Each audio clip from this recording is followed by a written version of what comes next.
Ahoy! Returning to New World has changed recently. So there's a lot of advice on what exactly to do as a returning player, but there are quite a few new things that have been adjusted a little bit and some things that you don't really need to do at the moment. So I wanted to give a bit of an updated guide, also because some of my mates decided to play again and I couldn't really find anything that's up to date for the newest stuff. So I'm going to show you the most important aspects on what you want to focus on. There are some more that you can do, but you can also completely ignore them. Like, for example, one of the main pieces of advice is normally run Genesis, run chest runs, and you can do those things, but really it's not that important. So the first thing that you absolutely want to do is currently, while still active, the Rafflebones event. I will show you these portals here on the map, the Rafflebones portals. Those ones you want to look for, and you want to go to 3 of them. I'm going to show you in a second. And you want to kill Rafflebones 3 times, because that gives you a ton of different rewards that are useful in different ways, and also gives you basically guaranteed expertise upgrades every single time. Expertise is what once used to be watermark, so this is your potential gear skill that you have. You can, for example, see right now mine is not 625, which is the current maximum, because I'm using a musket and I've never maxed that out. If I was to equip a weapon that I have actually maxed as my offhand, that would be 625. And this is something that might be useful going into the expansion. We don't know for sure yet, since we don't really know what's going to happen to expertise, but I think it's a good idea to at least be at 600 just to be on the safe side. You don't want to be the one person who has to play catch up when everyone else is enjoying the new content. So this is Rafflebones. I'm at one of his portals right now. I'm just going to interact with it real quick here. You'll see me summoning him. You also get a decent amount of weapon XP on secondary weapons, so I'm hitting it with my other weapon once, and then I'll just kill him quickly.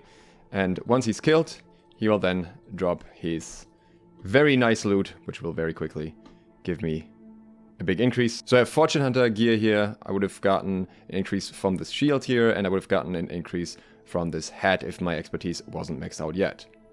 Now, Gypsum is something you can focus on, but you don't have to. I would generally recommend keeping most of the Gypsum that you get. This is because the Gypsum may be useful in the future, unless you specifically want to level a weapon or an armor piece early. Now, Gypsum can actually be gathered quite easily. We gotta get a little bit lucky here, and I will show you when we do. Here we go. I gathered that shock spy there, and that gave me a hidden stash. This is something that you can get for gathering stuff in the open world, which gives you a diamond gypsum and some other resources, and also some extra gold, which is nice.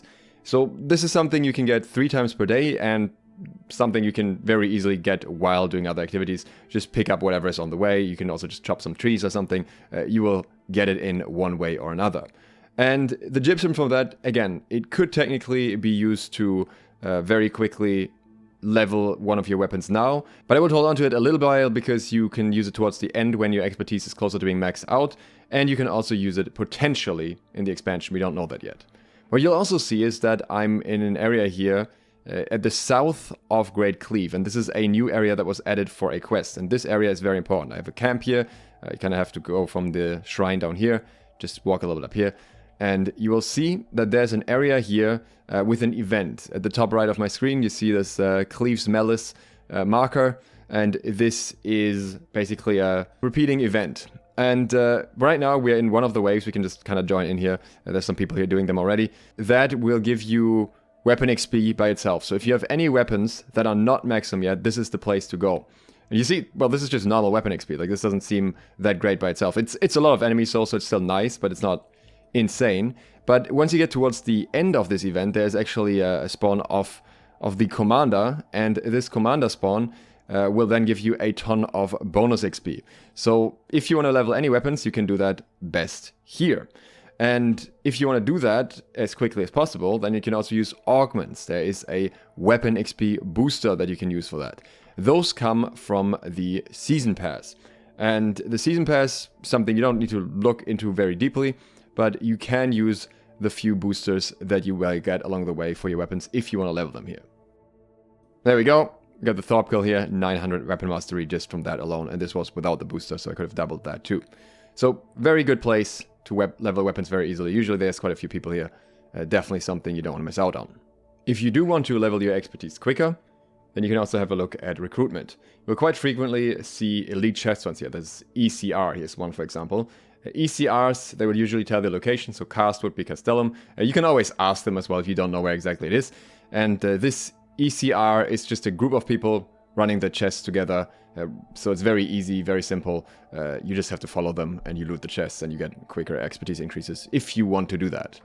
What you can also do is jump right into PvP. If you click on modes at the top, you can queue from anywhere, and you can see both Outpost Rush and 3 Arena, and both have this disclaimer here. For level 60 players, this mode has gear score scaling, increasing the gear score of all equipment below 600 to 600, and this is true in both modes. It's not true in the wars, but you're probably not gonna war anyways right after coming back.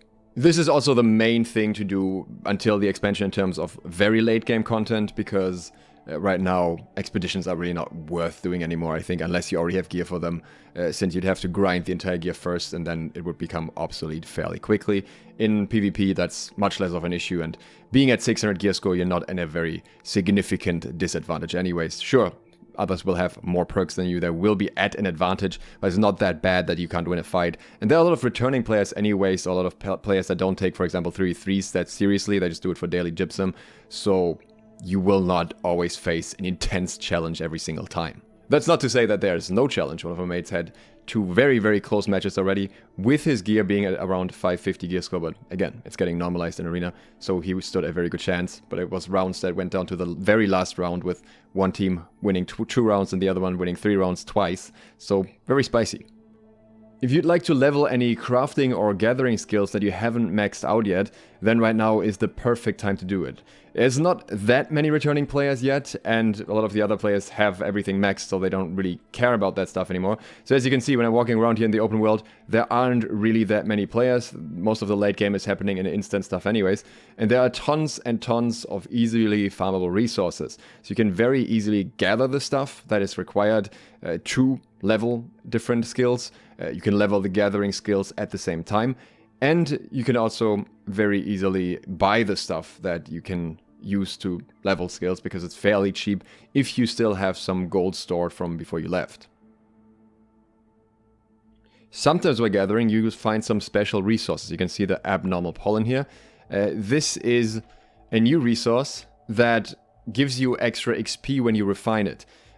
You can choose to use this now for increased XP, or you can hold onto it like many people do that are waiting for the expansion, because there is speculation coming from me as well that there is a potential skill increase, a trade skill increase, and if that is the case, then those resources could come in very handy once the expansion is around to increase your trade skills further then. That's up to you, of course. If you want to level quicker, then you just use them at the crafting stations. If not, you just keep them.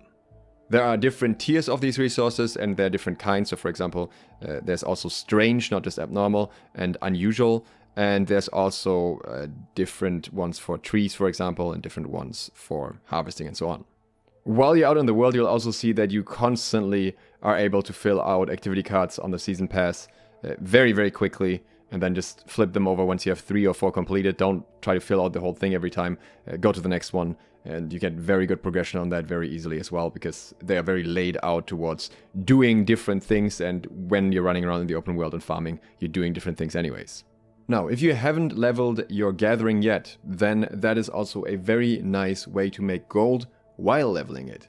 For example, you can farm greenwood in front of Windswood. The low tier resources especially sell for decent prices considering how many you get very quickly, and you level your gathering at the same time, you level your logging at the same time. You can also do this with the higher tier resources, but obviously this is a very simple and basic method that's fairly quick.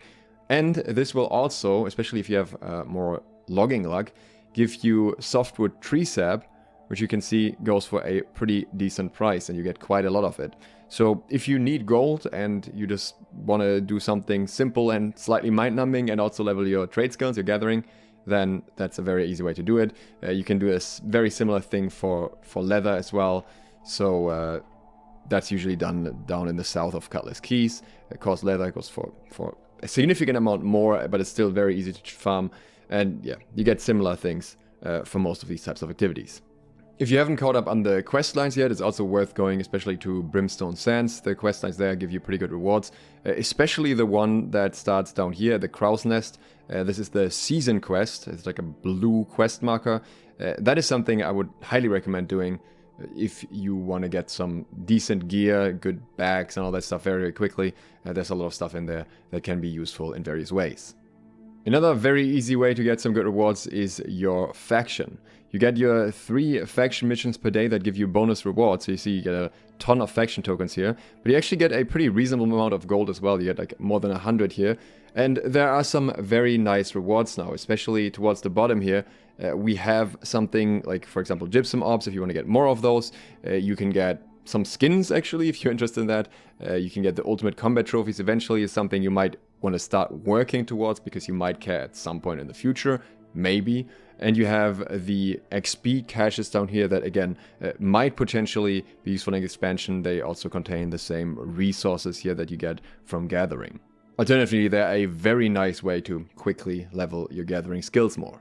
So to quickly show you how this whole gypsum system works in case you want to use it now, you go to a gypsum kiln. You can find these in the high level cities, so everywhere up here basically, not in the lower level ones. And you interact with that, and then you can craft here. And all the gypsum that you collected in the open world, you might have different kinds here. So this is from crafting, for example. This is from certain bosses, or I think raffle bones at the moment. Then you can convert those. So I can say, okay, I want to convert these obsidian gypsum into gypsum orbs. There's no limit on that. There used to be a limit. There's none. Once again, get an activity card too. And then you can do the same thing with infused orbs, by the way. You need fragments to do that. And then you can convert those into gypsum casts. I don't recommend using the legendary ones if you're just leveling. That's not really much of a point to that as far as I'm aware. But the bottom ones here, you can use either your infused orbs, or you scroll down a bit further and use your gypsum cast, use your gypsum orbs. You can make a gypsum orb or a gypsum cast for every single piece of gear. So if you're a healer, for example, you say, okay, I'm leveling my expertise at medium speed, but I really need a good life staff quickly. Then you would just craft the gypsum orb here for the life staff, and then you would use that one. You would open that, and you would get an expertise increase specifically for the life staff. That is why I generally recommend holding them until later, when you see which one of your gear actually needs more upgrades and which one has already upgraded quickly anyways. Once you reach 600 gear score, they don't increase your gear score further. At that point, you need to get into the Umbral Shards, something that I wouldn't recommend even bothering with before the expansion, before we know what happens to them. Overall, as a returning player, there is a fair bit to do, but I wouldn't expect the biggest batch of content yet outside of the stuff that you may not have done in Brimstone. But it is worth coming back, and so far that you can do a lot of very easy preparation for the expansion if you haven't done any of that yet. You can just have a bit of a step ahead of everyone else that's coming back right as the expansion drops. Even if you just PvP and don't do anything else, you would still get a fair bit of an advantage just out of the gypsum orbs if you store them.